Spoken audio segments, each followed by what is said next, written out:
नमस्कार, जय हिंद, जय श्री राम दोस्तों। शिवम चौधरी ऑफिशियल में आप सबका स्वागत है। आगे बढ़ने से पहले आप सबसे रिक्वेस्ट है, वीडियो को लाइक कीजिए, चैनल को सब्सक्राइब कीजिए और शेयर करना मत भूलिएगा। अगले कुछ दिन आपको जो हमारा हमसाया मुल्क है पाकिस्तान कुछ अतिरिक्त खुश दिखाई देगा। वहां से आपको कुछ ऐसी आवाजें सुनाई देंगी कि देखिए, हमने तो जो इंडिया है ना, उसका जो सबसे अच्छा दोस्त है सऊदी अरेबिया, उसके साथ बहुत बड़ी डील साइन कर ली है। अब भारत हमें कुछ कह नहीं पाएगा। दरअसल आज बात उसी डील के बारे में होगी जो सऊदी अरब और पाकिस्तान के बीच में साइन हुई है। आज बात होगी कि क्या जो ये डील है भारत को ध्यान में रखे की गई है क्या, और क्या इस डील के बाद भारत के लिए एक सामरिक और डिप्लोमेटिक तौर पर एक बड़ा झटका लगा है क्या। दरअसल जो पाकिस्तान के प्रधानमंत्री है शहबाज शरीफ, वो पहुंचते हैं सऊदी अरेबिया के रियाद और वहां उनकी मुलाकात होती है वहां के किंग या प्रिंस कह लीजिए मोहम्मद बिन सलमान से, और एक डील साइन होती है दोनों के बीच में, जिसे सऊदी अरेबिया पाकिस्तान के बीच में एक स्ट्रेटेजिक म्यूचुअल डिफेंस एग्रीमेंट कहा जा रहा है। क्या है ये डिफेंस एग्रीमेंट? ये कहता है कि अगर किसी एक देश पर हमला होगा, यानी अगर सऊदी अरेबिया पर हमला होगा तो उसे पाकिस्तान पर हमला माना जाएगा, और अगर पाकिस्तान के ऊपर हमला होता है तो उसे सऊदी अरेबिया के ऊपर हमला माना जाएगा। ये कुछ वैसे ही है कि जैसे 1971 के युद्ध से पहले इंदिरा गांधी ने ऐसी ही कुछ डील यूएसएसआर के साथ साइन की थी। तभी आपने देखा जब अमेरिका का जंगी बेड़ा बे ऑफ बंगाल की तरफ चलता है तो रशिया हमारी मदद करता है। कुछ वैसी ही तर्ज पर इन दोनों में ये डिफेंस एग्रीमेंट साइन हो रहा है, और ये उसका एक तरीके से ज्वाइंट स्टेटमेंट है जो जारी होता है इन दोनों के बीच में डिफेंस एग्रीमेंट में। आज समझेंगे कि दरअसल ये डिफेंस एग्रीमेंट क्यों हो रहा है, क्या है इसके नुआंसेस। लेकिन इससे पहले देखिए, अब तक ये सार्वजनिक नहीं हुआ है कि दरअसल इस डिफेंस एग्रीमेंट में क्या है। फाइन डिटेल्स अभी सामने नहीं आई है, सीपैक की भी नहीं आई है, तो और क्या अभी आएंगी भी, ये भी एक देखने वाली बात है। लेकिन जो सोर्सेस से खबर आ रही है उसके हिसाब से जो मिलिट्री कोऑपरेशन है उसकी बात की जा रही है। बात की जा रही है कि किस तरीके से एक दूसरे के देशों को लॉजिस्टिक एक्सेस दिया जा सकता है। मान लीजिए सऊदी अरेबिया कराची पोर्ट का इस्तेमाल कर सकता है, या पाकिस्तानी आर्मी सऊदी के स्पेस में जा सकती है। उसके अलावा इंटेलिजेंस शेयरिंग की भी बात चल रही है कि दोनों देश एक दूसरे को म्यूचुअली इंटेलिजेंस की जो शेयरिंग है वो भी प्रोवाइड कराएंगे। और सूत्रों के हवाले से खबर है, रॉयटर्स को एक सऊदी अधिकारी ने नाम ना बताने की शर्त पर कहा है कि इसमें जो न्यूक्लियर एंगल है वो भी इन्वॉल्व है, जो उसका भी कॉपरेशन की बात चल रही है। दरअसल ये जो पिक्चर है ना, इसके पीछे बहुत बड़ी पिक्चर है। हो ये रहा है कि अभी कुछ दिन पहले इजराइल ने कतर के दोहा पर हमला किया। उसने वहां पर जो हमास के बैठे हुए थे अधिकारी कह लीजिए, आतंकी कह लीजिए, उनके ऊपर डायरेक्ट स्ट्राइक की। और कतर वो जगह है जहां अमेरिका ने गारंटी दी थी, बल्कि अमेरिका ने कतर को कहा था कि आप रखिए, फिर भी इजराइल जाकर वहां पर हमला कर देता है। उसके बाद जो पूरा का पूरा मिडिल ईस्ट है उसके अंदर एक मैसेज जाता है कि भैया हम सुरक्षित नहीं हैं। पेट्रो डॉलर के माध्यम से अमेरिका ने गारंटी दी थी ना सऊदी को, यूएई को, इन सब पूरे रीजन को। कतर में तो सेंटकॉम है, अमेरिका का सेंट्रल कमांड है। तो पूरे के पूरे जो मिडिल ईस्ट है उसे एक मैसेज जाता है कि अमेरिका ने हमें गारंटी के लिए भले ही कहा, गारंटी के लिए तो कतर को भी कहा था। वहां से 50-60 किलोमीटर दूर ही उसका वो जो एयरबेस है, और फिर भी अमेरिका उसे नहीं बचा पाया, या कहें अमेरिका के कहने पर इसराइल ने ऐसा किया, क्योंकि लायबिलिटी बन गए थे हमास वाले। तो सऊदी हो, यूएई हो, कतर हो, हर एक को यह लग रहा है कि अमेरिका के भरोसे नहीं बैठा जा सकता। तो सारे देश इकट्ठा होते हैं और वो एक अरब नेटो की तरह कुछ बनाने का प्रयास करते हैं। क्या है नेटो? नेटो यही है ना कि जितनी वेस्टर्न कंट्रीज है उनका एक ब्लॉक है जो ये कहता है, उसका आर्टिकल 5 खासकर सबसे इंपॉर्टेंट है, वो ये कहता है कि एक के ऊपर हमला यानी कि सब के ऊपर हमला, यानी कि एक यूनाइटेड फोर्स की तरह वो काम करना चाहते हैं। वही अरब नेशंस ने कहा कि हम एक यूनाइटेड फोर्स की तरह काम करेंगे, कम से कम ऐसा प्रयास करने का प्रयास है। उसमें आपने देखा सऊदी अरब और ईरान जैसे देश एक प्लेटफॉर्म के ऊपर खड़े हुए थे। उसमें ये सब लोग, अरब नेटो की बात चल रही है, लेकिन ये सब लोग पाकिस्तान को भी इनवाइट करते हैं। पाकिस्तान को क्यों इनवाइट करते हैं? क्योंकि ये सिर्फ अकेला इस्लामिक मुल्क है जिसके पास एटम बॉम्ब है, चोरी का है, उधारी का है, जैसे भी है वो उसका है। जब ये सब हो रहा होता है तो सऊदी अरब पाकिस्तान वालों को साइड में कहते हैं भैया थोड़ा साइड में को आ जाओ, जो तुम्हारे यहां जितना भी ये सब आलू प्याज जितना भी रखा हुआ है, ये सब हमारे पैसे से ही तो फंडेड है। जब ये पूरा प्रोग्राम चल रहा था, दरअसल सऊदीज का प्रोग्राम है ये, क्योंकि सऊदीज अपने यहां वेपन रखकर, अपने यहां ये सब रखकर अपने हाथ नहीं गंदा करना चाहते थे। वो नहीं चाहते थे कि ईरान जैसी स्थिति उनकी हो जाए। तो उन्होंने पाकिस्तान को कहा कि भैया तुम्हारी आर्थिक स्थिति, तुम कभी मतलब थ्रेशोल्ड से नीचे नहीं जाओगे, वेंटिलेटर पे रहोगे, हम रखेंगे, कोई दिक्कत नहीं है, लेकिन तुम्हारी फाइनेंशियल स्टेबिलिटी हम बनाए रखेंगे। उसके एवज में तुम हमारे लिए हमारा सामान अपने यहां पार्क कर लो। और अमेरिका की उसमें एक तरीके से सहयोग था। अब सऊदीज को यह टेंशन हो रही है कि जिस तरीके से इजराइल एग्रेशन दिखा रहा है और अमेरिका वो गारंटी नहीं कर पा रहा है सिक्योरिटी की, तो अब इन्हें यह चाहिए कि भैया जो वो सामान है वो वापस हमारे पास आए। और वो धीरे धीरे वो म्यूचुअल जो कॉपरेशन है वो पाकिस्तान के साथ बढ़ा रहा है। सबसे पहली चीज, जो न्यूक्लियर सामान पाकिस्तान के पास रखा है, अब धीरे धीरे आपको वो सऊदी का होल्ड उसके ऊपर और मजबूती से नजर आएगा, क्योंकि वो उसका इस्तेमाल कर कर उस जो वहां रखा है सामान, उसका डर दिखाकर इजराइल के खिलाफ एक सिक्योरिटी गारंटी सिक्योर करना चाहता है। और क्योंकि इस मिडिल ईस्ट से धीरे धीरे अमेरिका भी अब आपको अगले कुछ सालों में उसकी प्रेजेंस कम होती दिखाई देगी। कारण क्या है? अमेरिका के ऊपर डेट बहुत ज्यादा है। अमेरिका शायद अब उस स्थिति में नहीं है कि पूरी दुनिया में 80-80 देश, 80-80 बेसिस वो मेंटेन कर सके। तो धीरे धीरे वो अपनी प्रेजेंस को कम करेगा। तो यहां की जितनी कंट्रीज हैं उन्हें अपनी सिक्योरिटी खुद करनी पड़ेगी, इंश्योर करनी पड़ेगी।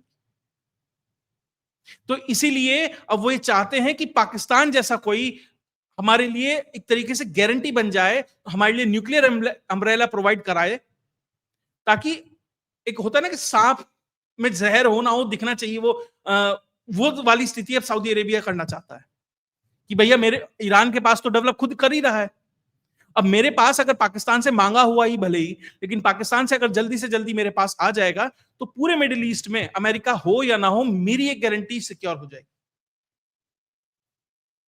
उसके बाद सऊदी अरेबिया का एक और हित जुड़ा है। दरअसल ये जो पूरी की पूरी एग्रीमेंट है, पूरा का पूरा पैक्ट है, ये झुका हुआ है सऊदी की तरफ। फाइन डिटेल सामने आएंगी नहीं, तो पाकिस्तान ने असली में वहां क्या लिखा है, क्या क्या बेच दिया है अपने ईमान में, तो आप कह तो सकते नहीं है।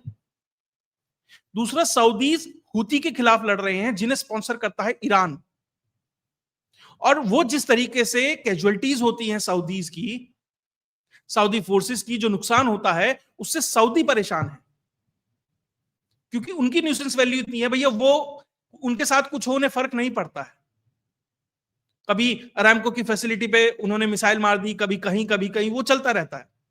तो उन्हें चाहिए कि एक मर्सनरी फोर्स हो जो हमारे बिहाफ पर, हमारे लिए उन हुतीस से जाकर लड़े। तो भैया किराए पे अगर फौज कहीं मिलती है दुनिया में, तो पाकिस्तान में ही मिलती है। तो निश्चित तौर पर जो पाकिस्तान है वो अपनी फौजें वहां भेजेगा, क्योंकि सऊदीज ये कहेंगे कि देखिए हमारी सोवरेनिटी के ऊपर यमनीज ने हमला कर दिया है, हुतीज ने हमला कर दिया है, यहां से भैया तुम्हें इतने $1 मिलियन पहुंच रहे हैं, और सीधा पाकिस्तान की फौज उतरेगी वहां पर। और ऐसा नहीं है कि पहली बार हो रहा है। देखिए, ये ऐसी डील पहली बार नहीं हुई है सऊदी और पाकिस्तान के बीच में। जब ईरान और इराक का युद्ध चल रहा था, तो सऊदीज को ये गारंटी दी थी पाकिस्तानीज ने कि अगर इस युद्ध में आप कहीं फंस जाते हैं, इन्वॉल्व हो जाते हैं, तो हम आपकी सुरक्षा के लिए आएंगे। उसके अलावा 2014 और 2015 में असीफत अल हज्म नाम से एक ऑपरेशन चला था सऊदी में, उसको लीड कर रहे थे राहिल शरीफ, जो पाकिस्तान के मिलिट्री चीफ रह चुके हैं।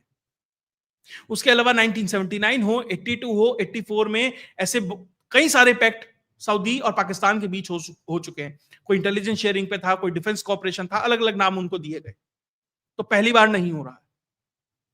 सबसे पहले जो पाकिस्तान का न्यूक्लियर असला है, सऊदी उसका इस्तेमाल करेगा अपनी सिक्योरिटी को गारंटी करने के लिए, एवज में पैसा देगा पाकिस्तान को। अभी जो इनिशियल बात चल रही है, जो जानकारी निकल के आ रही है कि लगभग $6 बिलियन के आसपास शायद इनिशियली सऊदीज पहुंचा सकते हैं। दूसरा, अपने लिए एक मर्सनरी फोर्स चाहिए जो पाकिस्तान बड़े आसानी से प्रोवाइड करा सकता है, पहले भी कराया है। उसके अलावा इसमें एक तीसरा बहुत महत्वपूर्ण एंगल है। वो ये महत्वपूर्ण एंगल है कि जो अमेरिका है वो असली पपेटियर का काम कर रहा है। दरअसल अमेरिका है जो इन दो देशों को करीब ला रहा है। उसका एक महत्वपूर्ण कारण है।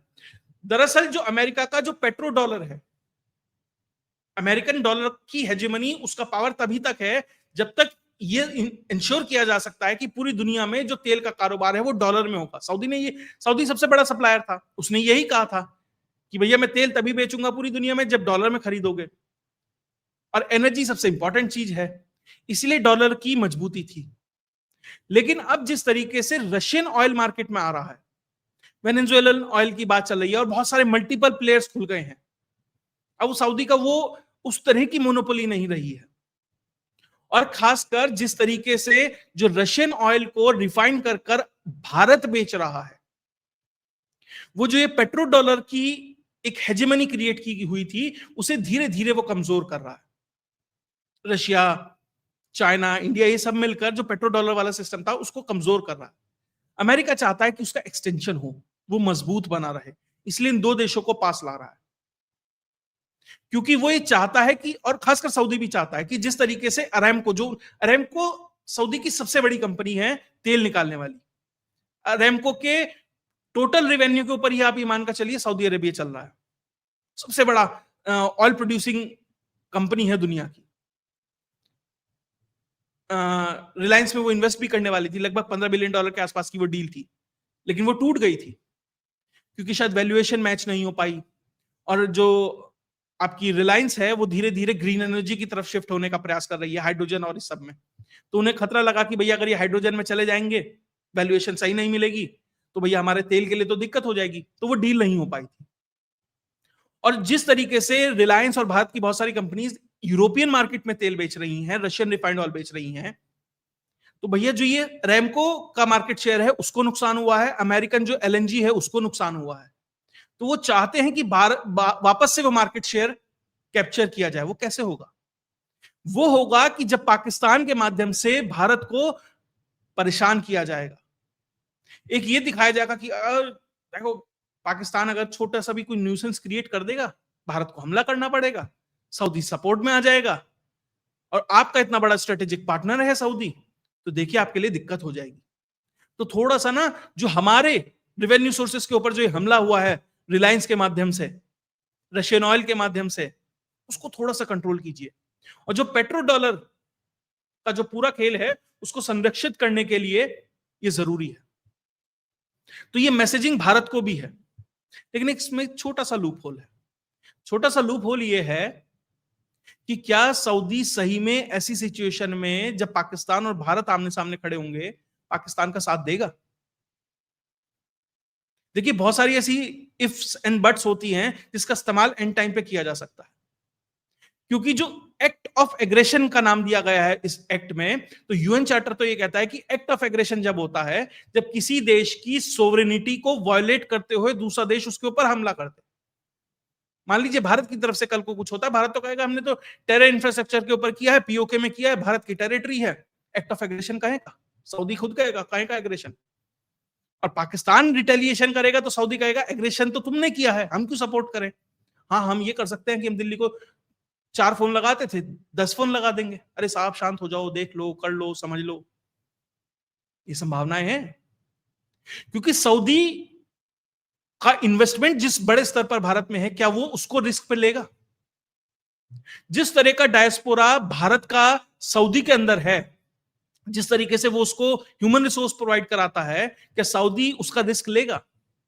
क्योंकि आने वाले समय में सऊदी के पास तेल तो रहेगा नहीं, या तेल मेन सोर्स ऑफ इनकम तो होगी नहीं, तो आईटी है, टूरिज्म है और बहुत सारी चीजें हैं, उसके लिए आपको ह्यूमन रिसोर्स चाहिए। वो भारत जैसे देश प्रोवाइड कराएंगे स्किल ह्यूमन रिसोर्स, तो क्या आप भारत से वो पंगा उस पाकिस्तान जैसे न्यूसेंस वैल्यू क्रिएट करने वाले देश के लिए लेंगे क्या? जिस तरह का एनर्जी में इन्वेस्टमेंट है, इंफ्रास्ट्रक्चर में इन्वेस्टमेंट है, डायस्पोरा आपको बताया है, बहुत सारी चीजें हैं, तो क्या सऊदी उसे रिस्क लेगा? निश्चित तौर पर नहीं। और पाकिस्तान अगर ऐसी सिचुएशन आएगी और पाकिस्तान कहेगा अरे आपने तो कहा था मदद करोगे, क्यों नहीं कर रहे, तो क्या कर ले, 50 मिलियन और 100 मिलियन और पकड़, शांत रहे। तो मुझे लगता है कि जितना भी ये पूरा का पूरा डील है, ये सऊदी सेंट्रिक है रेदर देन पाक सेंट्रिक। पाक उसमें एक छोटा 10% 20% का स्टेक होल्डर है। सऊदी ने अपनी सिक्योरिटी गारंटी की है कि भैया वो जो आलू प्याज तेरे पास है वो हमें दे, हुती से लड़ना है तू आके लड़, हाँ तेरे माध्यम से थोड़ा सा मैसेज दे देंगे भारत को, यार थोड़ा सा तेल वेल कम भेजो यार, हमारे अरामको को नुकसान हो रहा है, अमेरिकन एलएनजी को नुकसान हो रहा है। इस पूरी डील का लबोलवाब आप देखिएगा at the end of the day यही निकलेगा। और होगा ये, अमेरिका सऊदी का इस्तेमाल एक और तरीके से कर रहा है, या कहें दो और तरीके से कर रहा है। सबसे पहले अमेरिका चाहता है कि जो पाकिस्तान है वो चाइनीज हैंड से निकले। तो जो पाकिस्तान के ऊपर जितना भी चाइना का कर्ज है वो सऊदी प्रोवाइड कराएगा कि इस डील के माध्यम से कि भैया इतने बिलियन डॉलर दे दिया, ये दे दिया, वो दे दिया, ताकि पाकिस्तान अपना वो जो कर्ज है वो चाइना को चुकाकर उससे बाहर निकले और वापस से जो अमेरिकन कैंप है उसमें जाकर खड़ा हो जाए, क्योंकि अब वो उसका इस्तेमाल ना ही सिर्फ भारत बल्कि चाइना के लिए भी करेगा। शिनजियांग प्रांत में किस तरीके से क्या क्या हो सकता है, इस तुर्कमेनिस्तान वाला जो हिस्सा है उसमें क्या क्या हो सकता है, क्या क्या ऑप्शंस तलाशे जा सकते हैं पाकिस्तान के माध्यम से, ये सब जानते हैं। और अमेरिका को एक और चीज लग रही है कि इसके माध्यम से जो रेयर अर्थ है बलूचिस्तान और इस वाले एरिया में, सऊदीज वहां जाएंगे और हमारे लिए इन्वेस्टमेंट करेंगे और हम एक्सप्लोरेशन करेंगे और तीनों देश उसमें से फायदा उठाएंगे। पाकिस्तान तो क्या ही उठाएगा, सऊदी और अमेरिका उठाएंगे। और रिकोडेक की माइन और ये सब जिस तरीके से उसमें चाहते हैं वो चाहते हैं। तो आप देखेंगे इसमें मल्टी प्रोंग अप्रोच है। अपने लिए न्यूक्लियर गारंटी, अपने लिए भाड़े की फौज, भारत के ऊपर प्रेशर, चाइना के कैंप से निकलना और धीरे धीरे रेयर अर्थ पर कब्जा। तो कुल मिलाकर पाकिस्तान ने अपने हथियार, अपने नेचुरल रिसोर्सेस, अपनी सोवरेनिटी, अपना फाइनेंशियल सिस्टम, सब कुछ ले जाकर जो कुछ भी बचा हुआ था वो अमेरिकन कैंप में रख दिया है और दंडवत प्रणाम होकर कह रहे हैं कि साहब जो आप चाहो वो कर लो हमारे साथ। और अमेरिका उसको डायरेक्ट नहीं इस्तेमाल करेगा क्योंकि अमेरिका के पास अब शायद उतना इकोनॉमिक माइट भी नहीं है। मैं ये नहीं कह रहा कि अमेरिका के पास पैसा नहीं है, वो देगा, अब भी देगा, बहुत देगा, लेकिन अब उसने और तरीके अपना लिए। अमेरिका ने यही कहा था ना कि भैया सऊदी मिडिल ईस्ट हमारे यहाँ फला $1 ट्रिलियन का इन्वेस्टमेंट करेगा और वो राष्ट्रपति तय करेंगे, डोनाल्ड ट्रंप तय करेगा कि उसको कैसे इस्तेमाल करना है। तो वो तय कर रहा है ना कैसे इस्तेमाल करना है। सऊदी को कह रहा है $6 बिलियन पहुंचाओ साहब वहां, उस $2 ट्रिलियन में से इतना $6 बिलियन घटाओ और पहुंचाओ वहां पर। ये हो रहा है। अब जो भारत का इसके ऊपर रिएक्शन आया है, भारत की होम मिनिस्ट्री है उसकी तरफ से वक्तव्य जारी हुआ है। उन्होंने कहा कि भैया हमें ये डील होने वाली है, ये पहले से ही पता था, हम पहले से तैयार हैं और इसके क्या इंप्लीकेशंस होंगे, इसमें से और क्या क्या चीज निकल के आ सकती हैं, हम उस पर नजर बनाएंगे। देखिए इसमें सब, अब भारत के हम नागरिक हैं, भारत के हिसाब से तो सोचेंगे ही कि भैया भारत के लिए इसमें क्या क्या है क्या नहीं है, लेकिन 3-4 देश और ऐसे हैं जिनकी नजर है इसके ऊपर। इसराइल ने तो अभी कहा था ना, जहां जहां हमास वाला आदमी दिखाई देगा वहां वहां जाके मारूंगा। हमास वाले तो पीओके में भी आए थे। तो पाकिस्तान क्या करेगा, दिक्कत उसके लिए भी है। अब अगर इस तरह की डील उनके बीच में होगी और एक नया और एंट्रेंट न्यूक्लियर पावर वाला मिडिल ईस्ट में आएगा तो क्या इजराइल उसे सहन कर पाएगा? तो इजराइल पे ध्यान रखिए। ईरान का एक कंपटीशन, ईरान के पास अब तक क्या ताकत थी कि भाई हमारे पास लॉन्ग रेंज मिसाइल है, हम अपना खुद का प्रोग्राम डेवलप कर रहे हैं, सब कुछ है, यही तो उसकी असली ताकत थी। अगर एक और कॉम्पिटिटर आ जाएगा तो क्या ईरान इसे झेलेगा क्या? और ईरान की और पाकिस्तान के तो बॉर्डर भी लगता है। और तीसरा यूएई, भले ही बहुत छोटा प्लेयर है लेकिन वो कभी ये नहीं चाहेगा कि मेरे बिल्कुल चारों तरफ न्यूक्लियर वाले सारे के सारे ऐसे देश इकट्ठे हो जाएं, तो वो भी थोड़ा सा इनसिक्योर फील होगा। तो कई सारे ऐसे देश हैं जो इस डील से, भारत तो छोड़िए, उससे पहले तो वो परेशान है। भारत को तो कभी कोई ऑपरेशन सिंदूर 2 होगा, भारत कभी कुछ करेगा तो होगा, साहब उनके तो गेट पे है ये सब कुछ, वो ज्यादा परेशान है। उनका तो रोज का रोज होता है, कभी कतर में हो गया, कभी सीरिया में हो गया, कभी कहीं हो गया, कभी हुती हो, वो तो चल ही रहा है परमानेंट, वहां और ज्यादा दिक्कत है। तो जो पाकिस्तानी होते हैं ना, इनकी खुशी बहुत शॉर्ट लिव्ड होती है, कुछ 2-4 हफ्ते में खत्म हो जाता है मामला, फुस। और वो होगा, जल्दी देखिएगा। जो पाकिस्तानी खुश हो रहे हैं ना, अरे साहब सऊदी आएंगे घोड़े पे तलवार लेकर हमारी रक्षा करने के लिए जब हिंदुओं की फौज आएगी, कुछ ऐसा ही चल रहा होगा मन में। लेकिन सऊदी रास्ते में से यू टर्न मार लेंगे, करेंगे भाईजान वहां तो $50 बिलियन लगाया आपने, वो सारा का सारा अमेरिका भारत जब्त कर लेगा, घोड़ों को मारो रिवर्स। ये होना है उनके साथ। तो खैर इसमें से और भी क्या क्या नुआंसेस निकलेंगे और क्या क्या जानकारियां निकल के आती है, किस तरीके से जैसे ही फाइन डिटेल्स बाहर निकल के आती है वो भी आपके साथ शेयर करेंगे। क्योंकि अभी डील का नाम सामने आया कि ऐसी कुछ डील है, और मोटा मोटा कि सऊदी पे हमला, पाकिस्तान पे हमला, पाकिस्तान पे हमला, सऊदी में हमला। असली में अंदर क्या है, किस हमले को हमला माना जाएगा, किस एक्सटेंट तक कौन किसके लिए जाएगा, ये तो जब डिटेल सामने आएंगी तब पता लगेगा। वो जानकारी आएंगी तो वो भी आपके साथ लेके आएंगे। अगर आपको वीडियो विश्लेषण अच्छा लगा तो वीडियो को लाइक कीजिए, चैनल को सब्सक्राइब कीजिए और शेयर करना मत भूलिएगा। जय हिंद, जय भारत।